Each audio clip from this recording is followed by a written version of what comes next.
বিভিন্ন অজুহাতে গ্রাহকদের পকেট কাটছে রাজ্য বিদ্যুৎ নিগম, তার উপর পরিষেবার মান দিন দিন তলানিতে।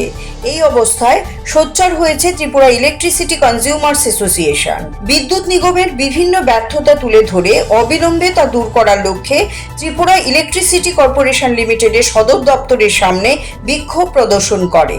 পরবর্তীতে দাবিগুলি সমর্থনে এমডির নিকট ডেপুটেশন দেন তারা। তাদের দাবিগুলো হলো minimum charge, fixed charge, service charge, duty charge সহ বিভিন্ন বাড়তি চার্জ নেওয়া বন্ধ করতে হবে। টি ও ডি ট্যারিফ সহ স্মার্ট মিটার লাগানো বন্ধ করতে হবে। কর্পোরেশনের যে সমস্ত কাজ আউটসোর্সিং করা হয়েছে এবং যে সমস্ত ডিভিশন, সাব ডিভিশন বেসরকারি সংস্থার হাতে আছে সেগুলো কর্পোরেশনের হাতে ফিরিয়ে আনতে হবে। কর্পোরেশনকে প্রয়োজনীয় সংখ্যক স্থায়ী মিটার রিডার, লাইনম্যান নিয়োগ করতে হবে। পুরাতন পরিবাহী লাইনের দ্রুত সংস্কার করতে হবে। পুরনো ট্রান্সমিটারগুলো পরিবর্তন করতে হবে। লোডশেডিং, লো ভোল্টেজ, বিনা সতর্কতায় সরবরাহ বন্ধ, এইসব সমস্যা দূর করতে হবে। দাবিগুলো পূরণ না হলে বৃহত্তর আন্দোলন সংগঠিত করা হবে বলে জানায় ইলেকট্রিসিটি কনজিউমার্স অ্যাসোসিয়েশন। 8 দফা দাবিতে মাননীয় managing director Tripura state electricity corporation লিমিটেডের নিকট আমরা স্মারকলিপি জমা দিতে এসেছি।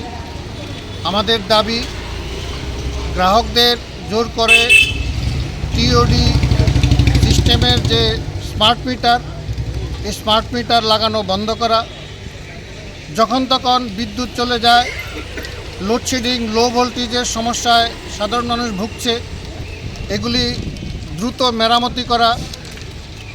আমরা জানি কয়েকদিন আগে বিদ্যুৎ মন্ত্রী বলেছেন মাত্র 41% বিদ্যুৎ বিল কালেকশন হয়, কিন্তু উনি খোলাসা করে বলেননি যে 59% কীভাবে বাকি থাকে।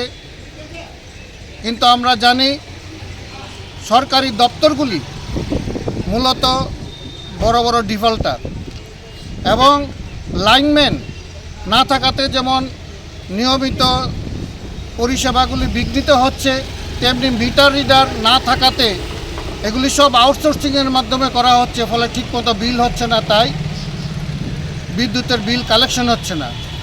2 বছর আগে যখন এখানে হেয়ারিং হয় তখনও কিন্তু বিদ্যুৎ দপ্তর দাবি করেনি যে আমরা এই 41% মাত্র গ্রাহকদের কাছ থেকে বিদ্যুৎ কালেকশন করছি। তাহলে এটা সম্পূর্ণ ডিপার্টমেন্টের ব্যর্থতা সাধারণ গ্রাহকদের কাছে তুলে দিয়ে। তার পিছনে মূল বিষয় হচ্ছে তারা সম্পূর্ণ বিদ্যুৎ টিএসইসিএলকে যে বিদ্যুৎ ডিস্ট্রিবিউশন সেটাকে সম্পূর্ণভাবে বেসরকারি মালিকের হাতে তুলে দেওয়ার একটা পরিকল্পনা নিয়ে এগুচ্ছে।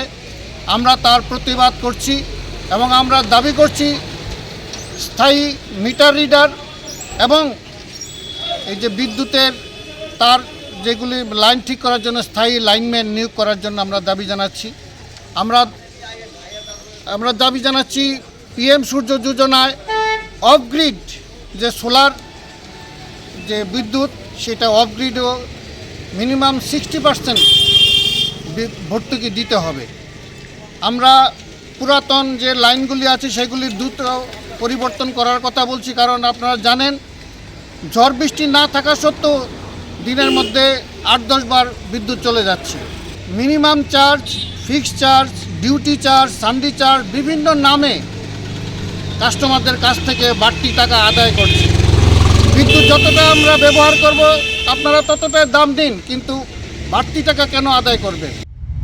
CRI TV, channel for news and entertainment.